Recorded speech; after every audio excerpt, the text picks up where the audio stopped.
নামাজে মন টানে না, রোজাতে কষ্ট লাগে, জানো না কোরআন হাদিস, মনে কি প্রশ্ন জাগে? জাগে প্রশ্ন জাগে। নামাজে মন টানে না, রোজাতে কষ্ট লাগে, জানো না কোরআন হাদিস, মনে কি প্রশ্ন জাগে?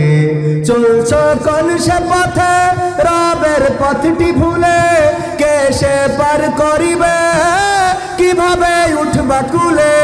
চলছ কোন সে পথে, আল্লাহর পথটি ভুলে, কে সে পার করিবে, কিভাবে উঠবা কুলে?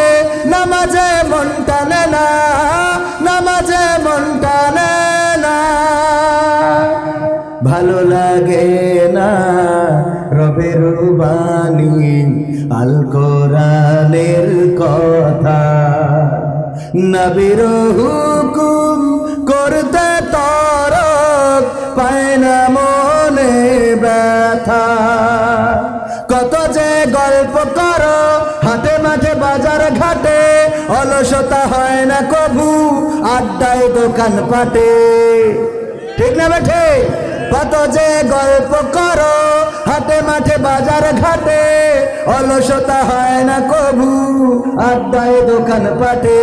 ভাবনা চলছ তুমি সত্যের পথটি ভুলে, কে সে পার করিবে, কিভাবে উঠবা কুলে? কে সে পার করিবে, কিভাবে উঠবা কুলে? বাড়ছে বয়স প্রতিদিনই, চিন্তা নেই কো মনে, এগিয়ে চলেছ কবর পানে, প্রতিটি ক্ষণে ক্ষণে, ঠিক না বেঠিক? কবরের দিকে যাচ্ছি না যাচ্ছি না, এগিয়ে যাচ্ছি প্রতিদিন। বাড়ছে বয়স প্রতিদিনই, চিন্তা নেই কো মনে, এগিয়ে চলেছ কবর পানে, প্রতিটা ক্ষণে ক্ষণে। টিভি আর সিনেমাতে হৃদয় পড়ে থাকে, কখনো মনের ভুলেও রবকে মন কি ডাকে? টিভি আর সিনেমাতে হৃদয় পড়ে থাকে, কখনো মনের ভুলেও রবকে মন না ডাকে। ভাবনা চলছ তুমি কোন সে পথটি ভুলে, কে সে পার করিবে, কিভাবে উঠবা কুলে, কিভাবে উঠবা কুলে? নামাজে মন টানে না, নামাজে মন টানে না, রোজাতে কষ্ট লাগে, জানো না কোরআন হাদিস, মনে কি প্রশ্ন জাগে? প্রশ্ন কি জাগে? প্রশ্ন যদি জাগতো তাহলে কি এখানে লোক বেশি থাকতো না কম থাকতো? বাঁচার জন্যে যদি ডাক দেওয়া হয়, যদি বলা হয় যে আজকে ঝড় হবে, যদি বলা হয় বন্যা হবে, সুনামি হবে, এটা আশ্রয় কেন্দ্র, আশ্রয় স্থল, এখানে এসে আশ্রয় নাও। মানুষ কি বাড়িতে থাকবে না, আশ্রয় কেন্দ্রে যাবে? আশ্রয় কেন্দ্রে যাবে। আমরা জানি ভুল পথে চললে আল্লাহ আমাদেরকে পাকড়াও করবেন, জাহান্নামে দিবেন, আমাদের জন্য আল্লাহ রাব্বুল আলামিন শাস্তি অবধারিত করে দিবেন। অথচ আমরা সেই ভুল পথে চলছি, আশ্রয় কেন্দ্রগুলোতে আমরা মনের ভুলেও ঢুকছি। কথা কয় না, ঢুকছি। আজান দেয় মসজিদের মুয়াজ্জিন, সকালবেলা বলে আসসালাতু খায়রুম মিনান নাওম, মানে কি? ঘুম থেকে নামাজ উত্তম। আর এটা শোনার পরে কম্বলটা ছিল গলা পর্যন্ত, টেনে তারপরে মুড়ি দেয়, এমন আল্লাহর ওলি আছে না নাই? আছে মানে কি? অনেক আছে। এক গ্রামে ভোটার যদি হয় 400, মসজিদে ফজরের নামাজে 4 জন, সত্য না মিথ্যা? যদি বেশিও হয় 40 জন, এর বেশি আর পাওয়া যায়? তার মানে হলো আশ্রয় কেন্দ্রে যায় না, ঘুম থেকে নামাজ উত্তম, আর আমি কম্বলটা টেনে নিয়ে তারপরে মুড়ি দিলাম, খুব সুন্দর করে আরামে ঘুমালাম। বলেন আশ্রয় কেন্দ্রে গেলাম নাকি? অথচ ভাইরা আমার মাঝে মাঝে বোঝানোর জন্য বলি, চায়ের দোকানদার কোনোদিন টেলিভিশন জুড়ে আজান দিয়ে বলে নাই আসেন আসসালাতু খায়রুম মিনান নাওম, আস-সাদুকানু খায়রুম মিনান নাওম, যে সাত দোকান ঘুমের থেকে উত্তম। বলিছে না, বলে নাই। এই চায়ের দোকানে কোনোদিন চায়ের দোকান বলেন দোকানদার বলে নাই হাইয়া আলা সাদ দোকান, হাইয়া আলা সাদ দোকান বলিছে নাকি? যে এইসব সাদ দোকানের দিকে আইসো, না বলে নাই। কিন্তু চায়ের দোকানে লোক কম না বেশি? বেশি মানে কি? যদি চায়ের দোকানদার সকালবেলা দোকানটা না খোলে তাইলে অমনি ফোনটা ধরায়, এই কলিম সাহেব তোর কি টাকা বেশি হয়ে গেছে নাকি, এখনো চার দোকান খুলিস নাই কেন? সত্য না মিথ্যা? চায়ের দোকানে জামাতে লোকের অভাব হয় নাকি? অভাব হয় না। অথচ মসজিদে জামাতে লোকের অভাব। আবার এই মুসলমানরা কয় বিজয় আসে না কেন, জুলুম হয় কেন, নির্যাতন হয় কেন, আলেম ওলামা মারে কেন, ফিলিস্তিনে মারে কেন? শুধুমাত্র তোমাদের অলসতার কারণে, মুসলমানদের অলসতার কারণে এমন কালো জগদ্দল পাহাড় পাথর আমাদের উপরে চেপে বসে আছে, যেটা সরানো আমাদের জন্য কষ্টকর হয়ে দাঁড়িয়েছে। বলেন ঠিক না বেটি? এটা কিভাবে? ফিলিস্তিনের দিকে তাকিয়ে দেখেন, অলস ছিল কেমন অলস, নিজেদের জায়গা জমিগুলো বিক্রি করেছে। নিজেদের জায়গা জমিগুলো এরকম আছে না, দেখবেন যে নোয়াখালী, কুমিল্লা, চট্টগ্রাম অথবা সিলেট ওই অঞ্চল থেকে আগের মানুষ আগে আসতো, এসে এই এলাকায় আসতো কাজের জন্য, এসে কারোর বাড়ি কামলা খাটতি সেই বাড়ি একসময় কিনে নিয়েছে, জায়গা জমি কিনে নিয়েছে। পরে দেখা যায় যেই বাড়ি আশ্রিতা ছিল, আশ্রয় দেওয়া হয়েছিল, ওই বাড়ির লোক এখন এই বাড়িতে মাইনে কাটে। সত্য না মিথ্যা? কারণ কি? কারণ হলো ওদের বাবার ছিল ঠ্যাঙের পরে পা তুলে খেত, ঠ্যাঙের পরে পা তুলতো, হুকো টাইনতো, কাজ করে নাই। আর যেই লোক ওই বাড়িতে ছিল সে পরিশ্রম করেছে, কষ্ট করেছে, উপার্জন করেছে, করতে করতে করতে করতে একটা সময় যেই লোকটা এই গ্রামে ছিল, যাকে পলিথিন বলতো মানুষ, ওই লোকটার নামের শেষে এখন চৌধুরী বসে গেছে। বলেন ঠিক না বেটি? ফিলিস্তিনেও তাই, ইহুদিদের কাছে জমি জায়গা বিক্রি করতে করতে করতে করতে এমন একটা পর্যায়ে চলে গেছে যে ওদের দখলে বেশি চলে গেছে। তারপরে ঘুম ভেঙেছে। ওগো মুসলমানেরা, কবি নজরুল অনেক আগেই বলেছে, ঘুমের ঘরে কেটেছে ফজর, তখন জাগনি যখন জোহর, হেলায় ফেলায় কেটেছে আছর, মাগরিবের ওই শুনিয়া যান, এশার জামাতে হরে শামিল, এখনো জামাতে আছে স্থান। এশার জামাতে যদি শামিল হওয়া না যায়, এখনো যদি এশার জামাতে শামিল না হন, তাইলে আগামীকাল সূর্যোদয় আপনার কপালে আর নাও জুটতে পারে। বলেন ঠিক না বেঠে? সুতরাং আপনাকে এশার জামাতে শামিল হয়ে যেতে হবে। আর কোনো দ্বন্দ্ব নয়, আর কোনো ফিতনা নয়, আর কোনো ফেসাদ নয়। আমরা একটি সুখী সমৃদ্ধশালী বাংলাদেশ চাই। কে ভোট করবে, কে কোন মার্কা নিয়ে পাশ করবে, কে কোন প্রতীক আনবে, এটা আমাদের বক্তব্য নয়। কিন্তু আমরা চাই না ওই রেল স্টেশনে ট্রেনে আগুন ধরানো হবে আর আমার মায়ের কোলে শিশু সন্তান পুড়ে মারা যাবে, মা মারা যাবে, কলিজার টুকরা সন্তানটা বুকে ধরে মারা যাবে। এমন মৃত্যু বাংলার জমিনে আমরা দেখতে চাই? দেখতে চাই? আর এই মৃত্যু হওয়ার পরে একদল দোষ দেবে এটা করেছে দুর্বৃত্তরা, এটা করেছে জামাত বিএনপি, আর একদল বলবে যে ষড়যন্ত্র করে তারাই করে আমাদের পরে দোষ চাপাচ্ছে।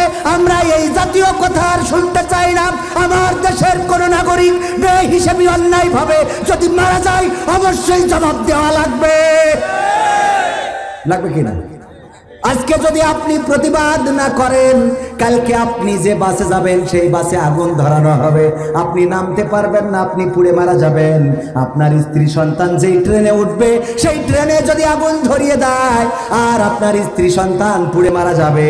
সুতরাং আপনি যদি মনে করেন আমার তো কোনো অসুবিধা নাই, আমার কোনো অসুবিধা নাই, একদিন দেখা যাবে আপনার সুবিধা খুঁজতে খুঁজতে আপনি একদিন অসুবিধায় পড়ে যাবে না? যাবে না? কথা কি ভুল বললাম? সুতরাং অন্যায় করলেই প্রতিবাদ করার দরকার আছে না নাই? এই প্রতিবাদ করবে কারা? প্রতিবাদীরা। প্রতিবাদ করবে হুজুর, ওই টাকাতে নিয়ে আসা হয়েছে, ও করবে ছাড়া আমরা করবো কেন? ভারতে গেলাম ওয়াজ করার জন্য স্যার। ভারতে যাওয়ার পরে অনেক শ্রোতা যত ওয়াজ করি ওরা ওই ঠিকও কয় না বেঠিকও কয় না, সুবহানাল্লাহ কয় না, আলহামদুলিল্লাহ কিছুই কয় না। তো আমি আব্দুল সালাম যুক্তিবাদী ভাই বগুড়ার ভাইয়ের কাছে ফোন করে বললাম, ভাইও তখন ভারত, বললাম ভাই এই ওয়াজ করতে নিয়ে আইসে, ওয়াজ করি কিন্তু মজা পাই না। তো কেন? তো আমি বলছি যে ওয়াজ করি, সামনে যারা বসে থাকে ওদের মানে মুখই মনে হয় যে ওরা কুলু পেটে বসে আছে, এবার কোনো কথা টথা কিছু কয় না, আমিন সুবহানাল্লাহ আলহামদুলিল্লাহ কিছুই কয় না। তা বলছে ও ভারতের শ্রোতাদের একটা অভ্যাস হইল যে ওদের হিসেব বাংলাদেশ থেকে টাকা খরচ করে হুজুরা নিছি, তা আমরা বলবো কেন? যা বলার তোমার বলবো, টাকা খরচ করে হুজুরা নিছি আমরা বলার জন্য। আপনার একা আমিন বলতে হবে, একা ওয়ালা দোয়াল্লিন বলতে হবে, কোনো মাপ নেই, সব একা। তাই এই জন্যই এই যে অলসতা, এই অলসতা করা যাবে? আপনারা প্রতিবাদ করার জন্য আমাকে আপনাকে সবাইকে জেগে উঠার দরকার আছে না নাই? সবাইকে জেগে উঠতে হবে, নতুন করে স্লোগান দিতে হবে, নতুন ধ্বনিতে প্রকম্পিত করতে হবে গোটা দেশ, গোটা বিশ্ব। এই বিশ্বে অন্যায় আচরণ আমরা মানতে পারি? সময় বড় অল্প রে বন্ধু, সময় বড় অল্প। এসো না দুজনে মিলে করি এক সংকল্প। কি সংকল্প? একটা গান আছে, মনে হয় বলতে পারে, গান আছে না? আগে বলতো গানে জ্ঞান, আর এখন গান শুনে অনেকে অজ্ঞান হয়ে যায়, হয় না?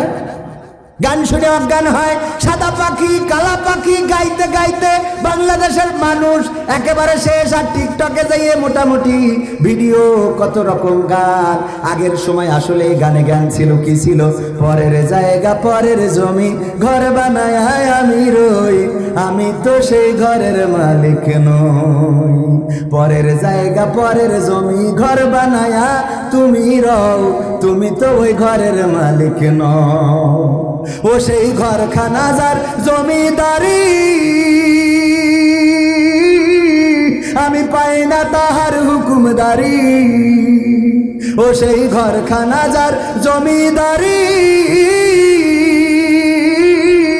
আমি পাই না তাহার হুকুমদারি। আমি পাই না জমিদারের দেখা, পাই না জমিদারের দেখা। মনের দুঃখ কারে কই, আমি তো সেই ঘরের মালিক নই। পরের জায়গা পরের জমি ঘর বানায়া তুমি রও, তুমি তো ওই ঘরের মালিক নও। জমিদারের ইচ্ছা মতো দাও না জমি চাষ, তাই তো ফসল ফলে না রে দুঃখ 12 মাস। ঠিক না বেঠে?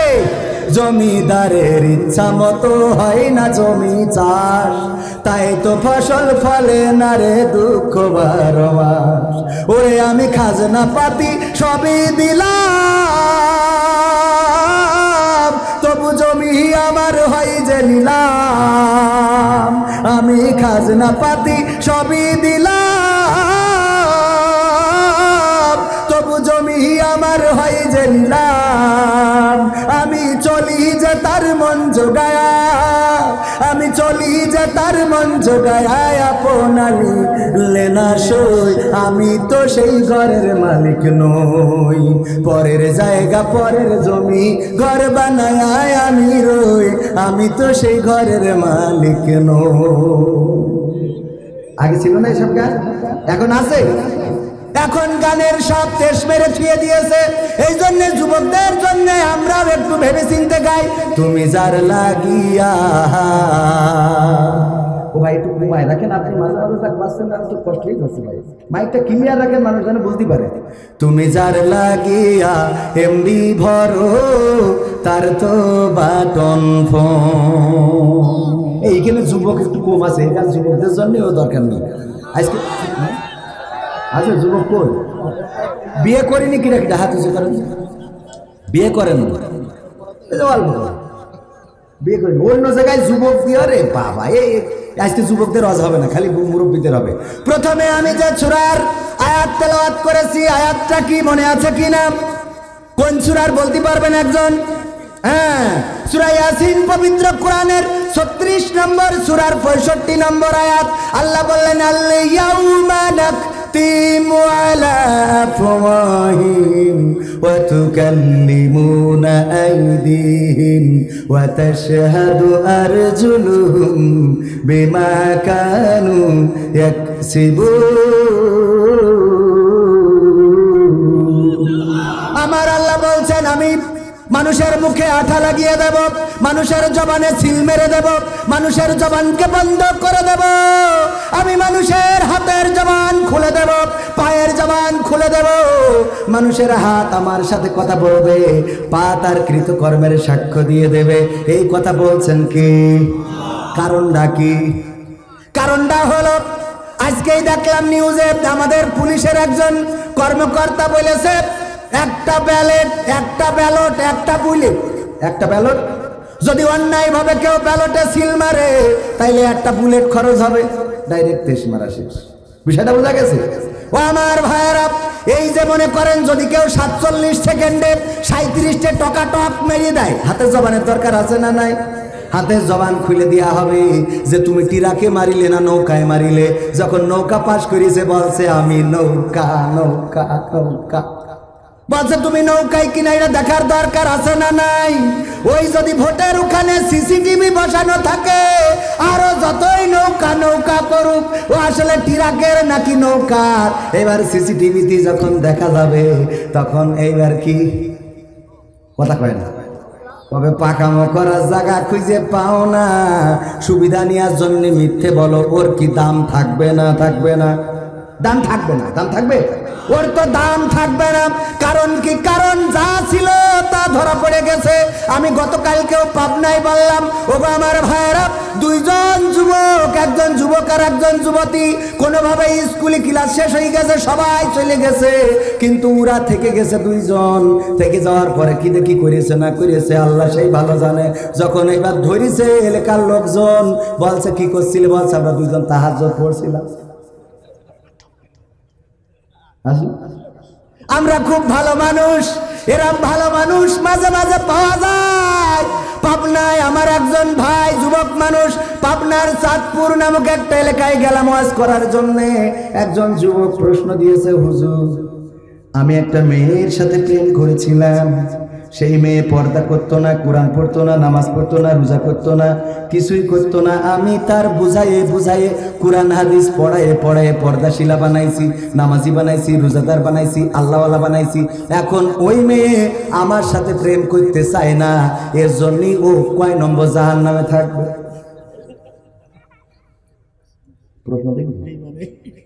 বলছে এর জন্য ওর কি শাস্তি হবে? আমি বললাম তুমি নিজেই তো তেজবেরি ধুই যাও, কথা কয় না। কারণ ওই মেয়েটা যখন তুমি তারা শিখাইছাও পর্দা করতে হবে, পর্দার জন্য বই পড়াইছাও, যে আল্লাহ বলছেন কোরআনে আল-ইয়াউমা আল্লাহ বল তাবাররুজাল জাহিলিয়াতিল উলা, ওগো নারীরা তোমরা পর্দার মধ্যে থাকো, জাহিলি যুগের মেয়েদের মতো সেজে গুজে নিজেদেরকে প্রদর্শন করে বেড়ায়ও না। এই আয়াত পড়ার পরে ও তো আর নিজের দেখায় বেড়াবে নাকি? ও যখন ফাতেমা রাদিয়াল্লাহু তাআলা আনহার জীবনী পড়েছে কেমন পর্দা করতে হয়, ওগো আমার মা বোনেরা যারা রয়েছেন পর্দার অন্তরালে, একটু কান খুলে শুনে নেন। মা ফাতেমা রাদিয়াল্লাহু তাআলা আনহা যখন আল্লাহর নবী উহুদের ময়দানে আহত হলেন, ছুটে চলে গেলেন দেখার জন্য। ফাতেমা রাদিয়াল্লাহু তাআলা আনহা যখন পৌঁছালেন, আল্লাহর নবীর হুঁশ ফিরে এসেছে। আল্লাহর নবী রক্তাক্ত অবস্থায় বললেন, ওগো ফাতেমা তুমি কেন এসেছো? ফাতেমা রাদিয়াল্লাহু তাআলা আনহা বললেন, ওগো আমার পিতা, চারিদিকে খবর ছড়িয়ে গিয়েছে আমার নবী বেঁচে নাই, আমার বাবা বেঁচে নাই। আমি চিন্তা করলাম আমার এতিম নবী, আমার এতিম বাবাটা কত কষ্ট করে বড় হয়েছে, সেই মানুষটা মক্কায় টিকতে পারে না, আবার মদিনায় এসেছে হিজরত করে। আর সেখানে আসার পরে বদরের যুদ্ধ পার হয়ে গেল, উহুদের যুদ্ধ আবার। এই যুদ্ধে যখন আপনি যুদ্ধে এসেছেন, চারিদিকে খবর ছড়িয়ে গিয়েছে আপনি শহীদ হয়েছেন। ওগো বাবা বলেন দেখি, আমি আপনার কলিজার টুকরা কেমন করে বাড়িতে বসে থাকি? এই জন্যে আমি ছুটে এসেছি আপনার খবর নেয়ার জন্য। আল্লাহর নবী বললেন, ওগো ফাতেমা তুমি কি জানো তোমার বোরখার মধ্যে ছিঁড়া একটা জায়গা রয়েছে? আল্লাহর নবীর কন্যা ফাতেমা বললেন, ওগো বিশ্ব নবী, ওগো আমার পিতা, আমি জানি আমার বোরখা ছিঁড়া আছে, এই জন্যে আমি এই বোরখার ছিঁড়া জায়গাটা মুট করে ধরে নিয়ে এসেছি গো নবী। এই ছিঁড়া জায়গা দিয়ে পৃথিবীর কোনো মানুষ আমার গায়ের রংটাও দেখতে পারে নাই। আল্লাহর নবী বললেন, ওগো ফাতেমা শুনে নাও, যদি তোমার এই ছিঁড়া জায়গা দিয়ে পৃথিবীর কোনো মানুষ তোমার গায়ের রংটা দেখে ফেলতো, আমি আল্লাহর নবী পরকালের ময়দানে তুমি যে আমার কন্যা এই পরিচয়টা হাসরের ময়দানে দিতাম না। আল্লাহু আকবার বলবেন না? আল্লাহু আকবার। ওই পরকালের ময়দানে মা বোনেরা আমার, যদি শুধুমাত্র কন্যা ফাতেমা রাদিয়াল্লাহু তাআলা আনহার ওই বোরকার ছিদ্র দিয়ে গায়ের রং পৃথিবীর মানুষ দেখলে যদি আল্লাহর রাসূল কন্যা সন্তানের পরিচয় না দিতে চান, তাহলে আপনি চিন্তা করেন আপনার চেহারাটা কতজনরে দেখাইলেন, কত যুবকের ঘুম হারাম করে দিলেন, আর বিয়ে না করার আগে সকালবেলা গোসল করায় আনলেন। কথা কয় না? আছে না নাই? ওরে বাবা আছে মানে কি? এত সাজা সাজে আলকাতরা বেগম পরিমণি দেখা যায়। হ্যাঁ, সত্য না মিথ্যা? এত সাজুগুজু, আর যদি স্বামী বিদেশে থাকে তাইলে তার আর ঠেকাই কিরা? টাকা তুলবে আর বাগার পাড়াতে যশোরে যেয়ে মার্কেট।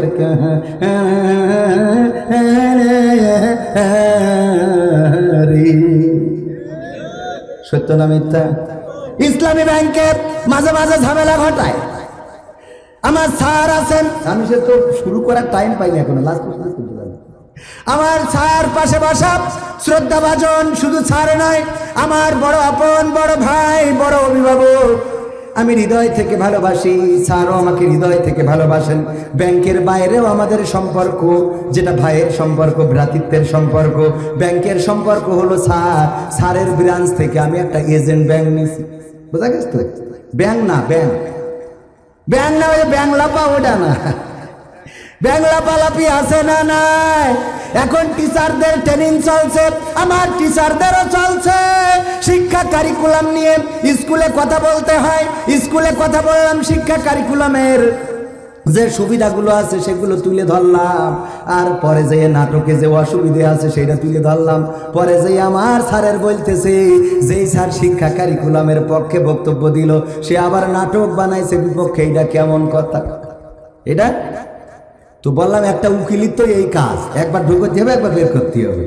হ্যাঁ, খালি মামলা করে এমন আছে না নাই? অনেক উকিল আছে। যাই হোক, আলোচনায় ফিরে আসি। আল্লাহ রাব্বুল আলামিন সূরা ইয়াসিনে সুন্দর একটা ঘটনা বর্ণনা করেছেন। আপনারা যারা কোরআন জানেন, কোরআন পড়েন, কোরআন বোঝেন, তারা জানেন আল্লাহ রাব্বুল আলামিন একজন ব্যক্তির ঘটনা বলেছে যার নাম হাবিব ইবনে ইসমাইল, যাকে হাবিব নাজ্জার বলা হয়ে থাকে। সে ছিল একজন কাঠমিস্ত্রি। কি মিস্ত্রি? কাঠমিস্ত্রি। বাস করত তুরস্কের আন্তাকিয়া নামক অঞ্চলে। কোন অঞ্চলে? আন্তাকিয়া। না চিনলেও হবে, কারণ আপনি আমি যাব না, আমি হয়তো যাব, নিয়ত আছে ভবিষ্যতে, তো অনেকেই যাবে না। যাই হোক, আন্তাকিয়া নামক এই শহরটা, এটা হলো সিরিয়া এবং তুরস্কের মধ্যবর্তী, মানে সীমান্তের কাছাকাছি।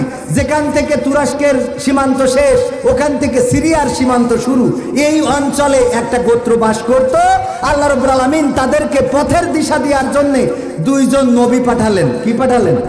নবী পাঠালেন। এখন তার নবী আসবে না, এখন আসবে কি? ওয়ারাসাতুল আম্বিয়া, নবীর ওয়ারিসগণ আসবে। আমার আবার নবীর ওয়ারিস মনে করি না, আমি এখনো হয়ে পারিনি, হওয়ার চেষ্টা করতেছি যেন নবীর ওয়ারিস হওয়া যায়। কালকে দেখি আমার আগের বক্তা বলতেছে আল্লামা কবির বিন সামাদের আগে তেজ তো মারতেছে এই করে আল্লামা কনে আর আমি কনে। আল্লামা জুতোর দল লাগাইনোর যোগ্যতা আমার নেই।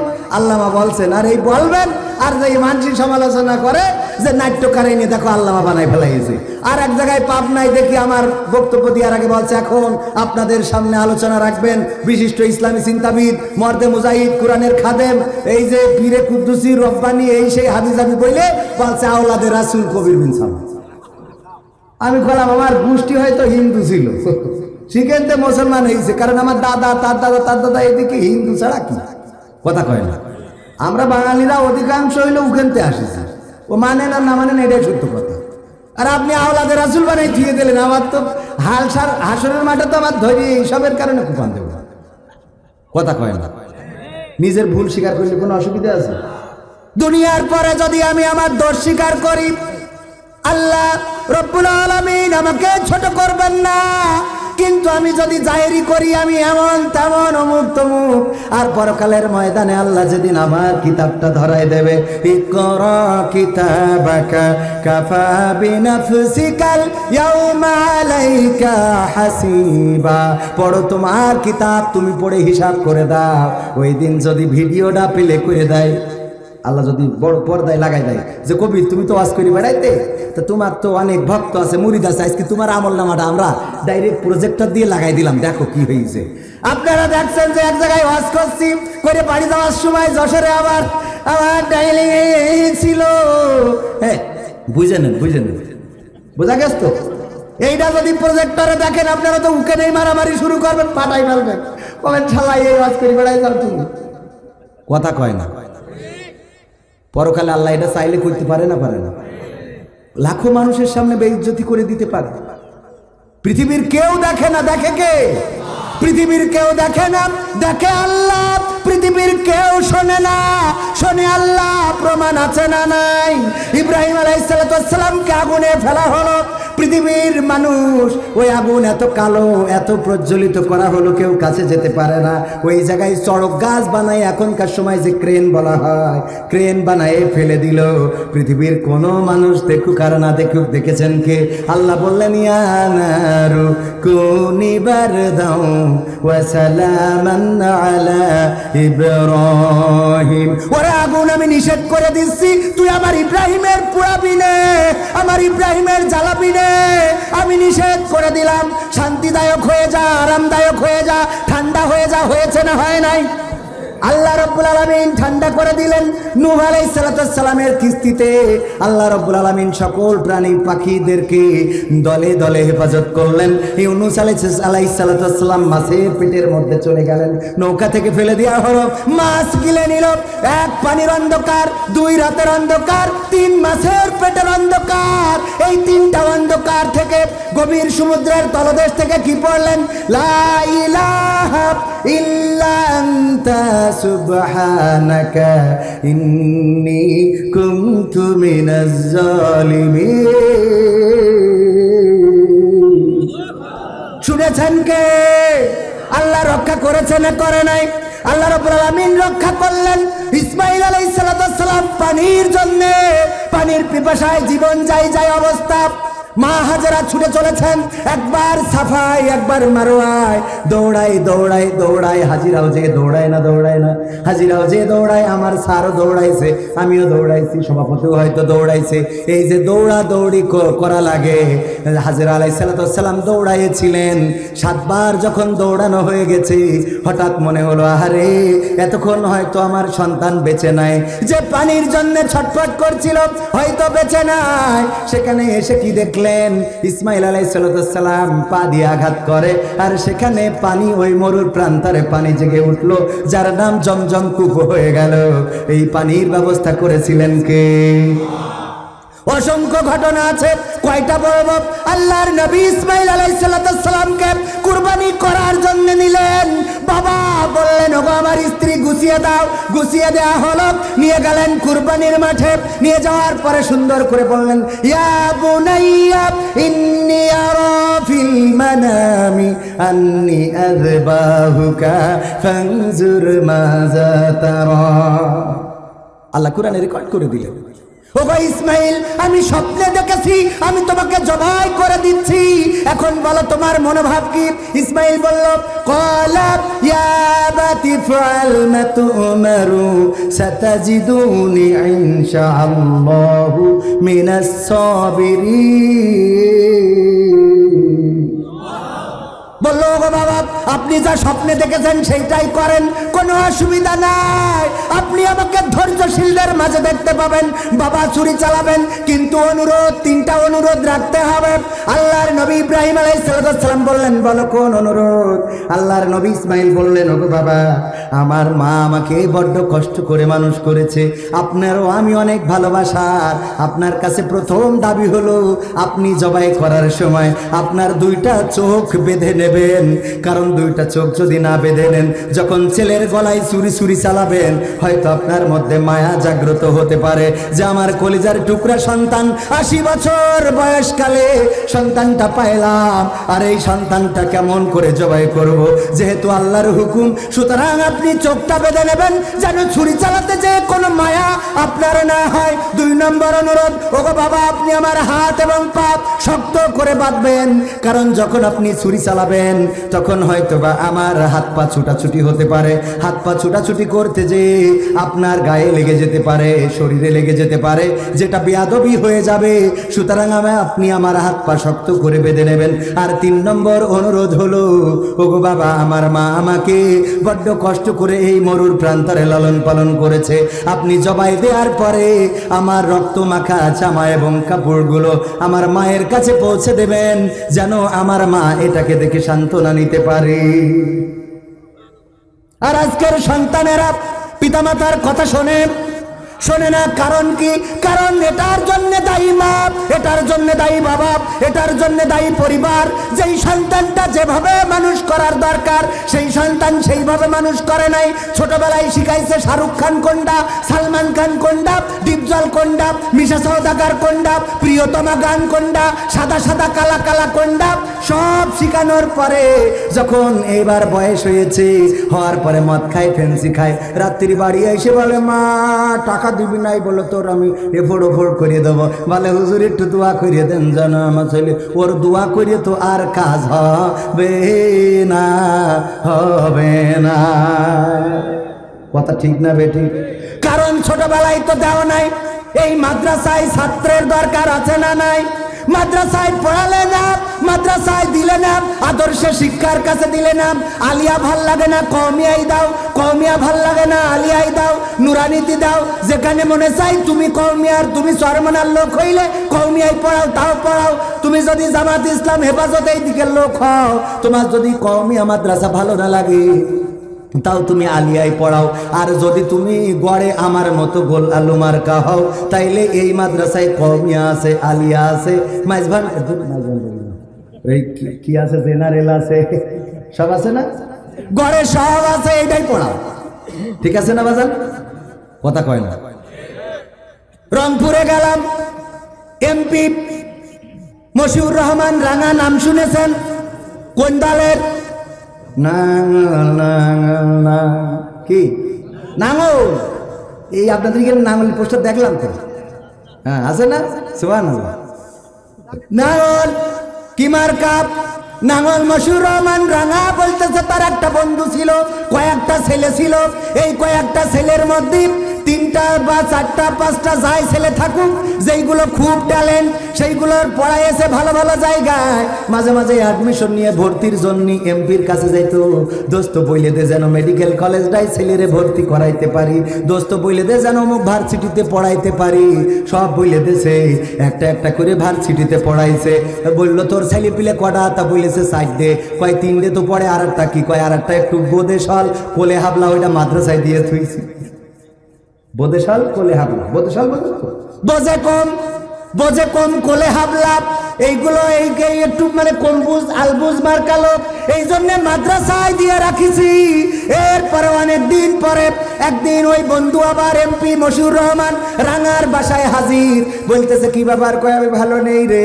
কেন, কি হয়েছে? অসুস্থ, আমার দেখার মতো কোনো লোক নেই। এই যে আলবুজ পাগল ছেলেটা এর পাশে আছে বলে বাসা, বাকি 3টে ম্যাজিস্ট্রেট হয়েছে, ডাক্তার হয়েছে, তারপরে হয়েছে ক্যান্সার কিন্তু ক্যান্সার না, ইঞ্জিনিয়ার হয়েছে।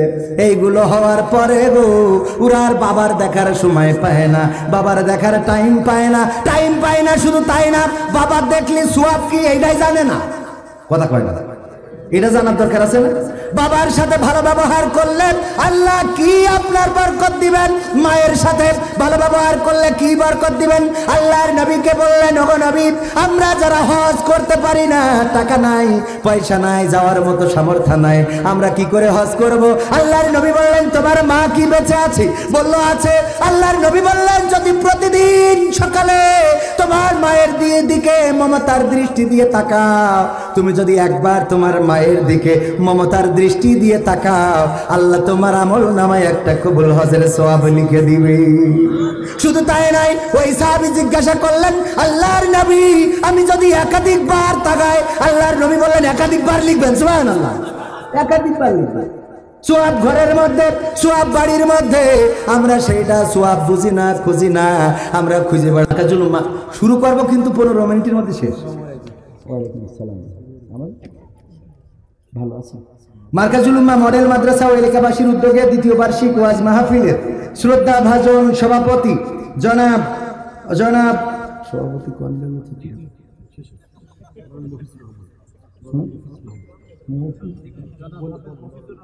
মোহাম্মদ মফিজ, একদম সভাপতির নামে এত নিচে চুলি দেখতে পায় কেন? সভাপতি দিয়ে জনাব আলহাজ হাফেজ মফিজুর রহমান সাহেব পাশে বসে আছেন, শ্রদ্ধাভাজন ব্যক্তিত্ব, পিতৃতুল্য। আর আজকে অতিথি হিসাবে প্রধান অতিথি জনাব আমার শ্রদ্ধাভাজন ডক্টর মোহাম্মদ মিসবাউদ্দিন স্যার, বিশিষ্ট ইসলামী চিন্তাবিদ এবং গবেষক, এছাড়া শাখা ব্যবস্থাপক চিকরগাছা ইসলামী ব্যাংক চিকরগাছা ব্রাঞ্চ।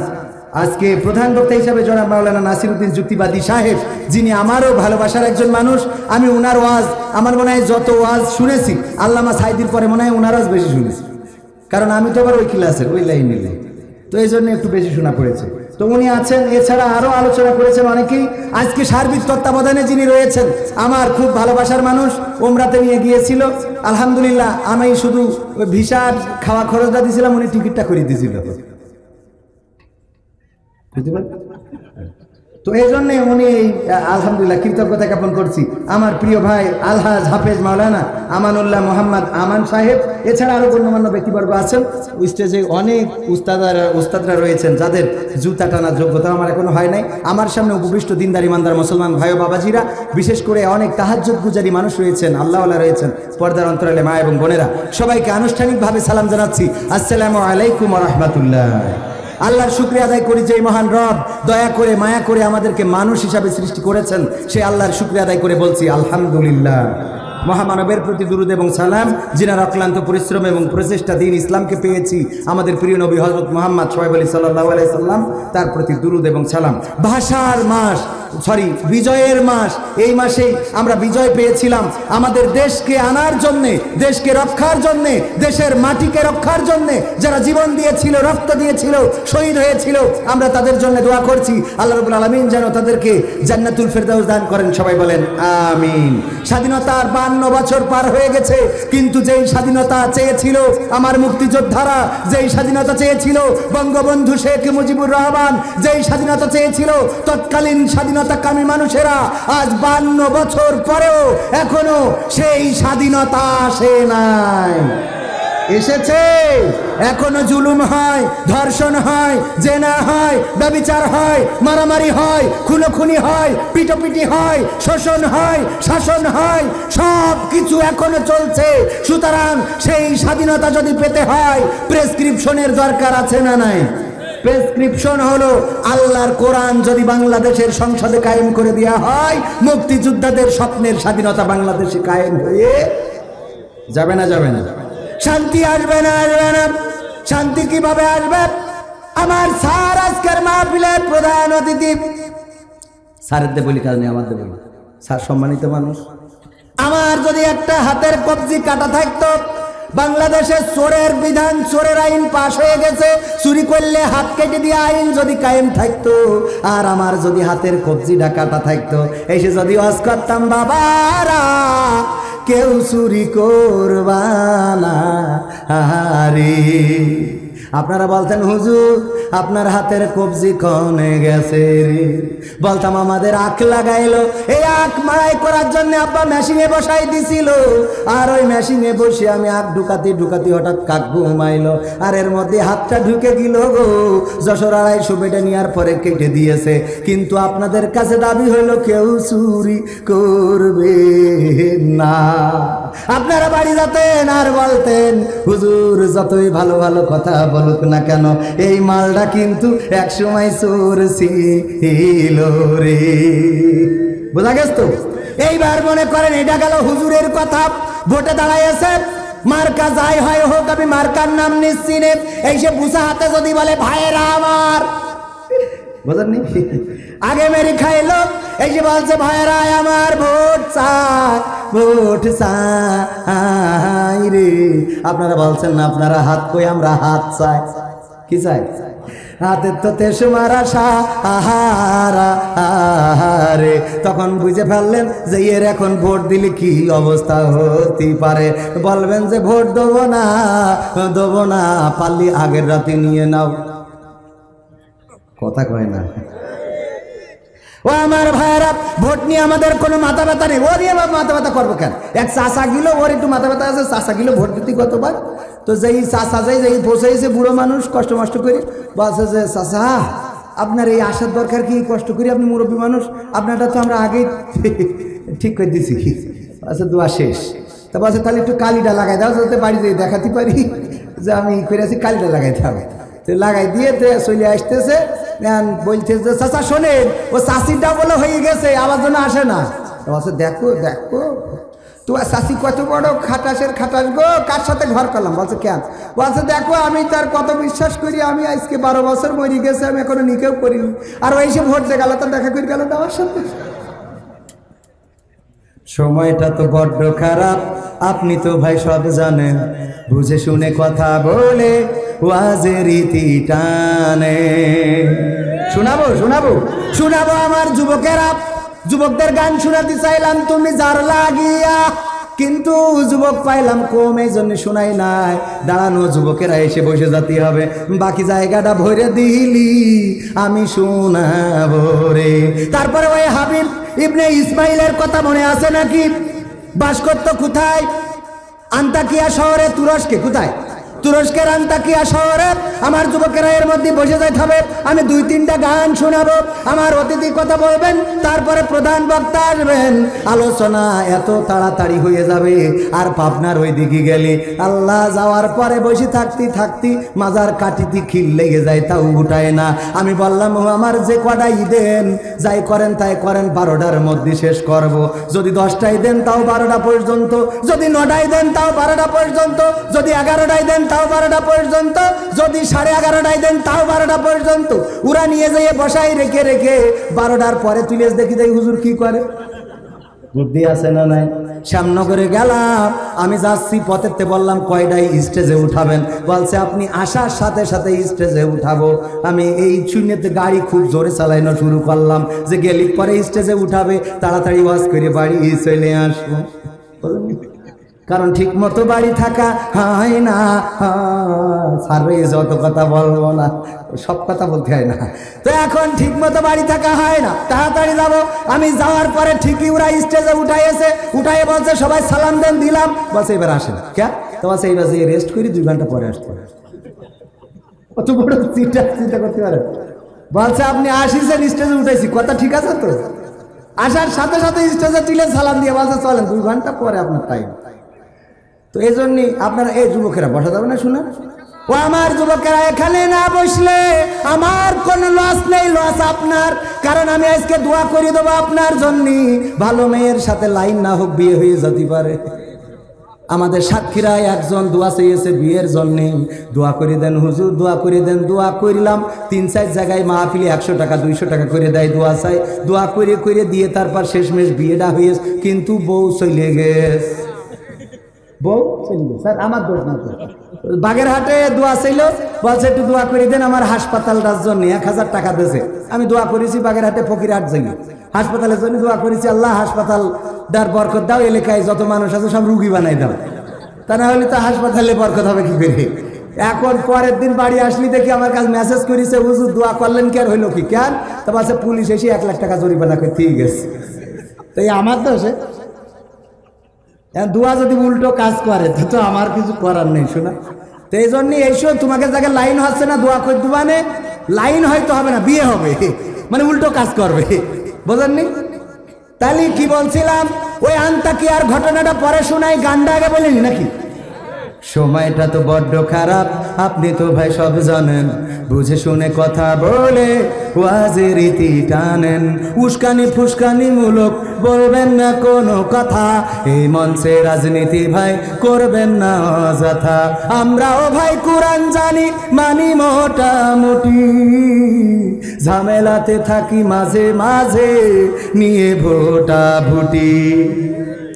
মক্তবেতে শিখেছিলাম আলিফ বা তা সা। কোরআন হাদিস মোটেও জানি না, এমন কিন্তু না।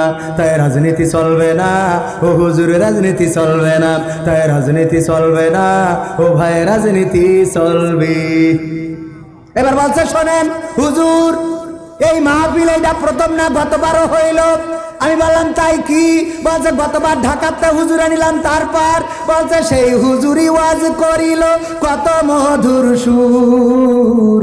কবরেতে গেলে পাবো 70,000 হুর। এমন ওয়াজ আছে না নাই? এই ওয়াজ করলে কোনোদিন এইটা লাগবে? কথা কয় না। ও মুখ হুজুর ওয়াজ করে কত মধুর সুর। কবরেতে গেলে পাবো 70,000 হুর।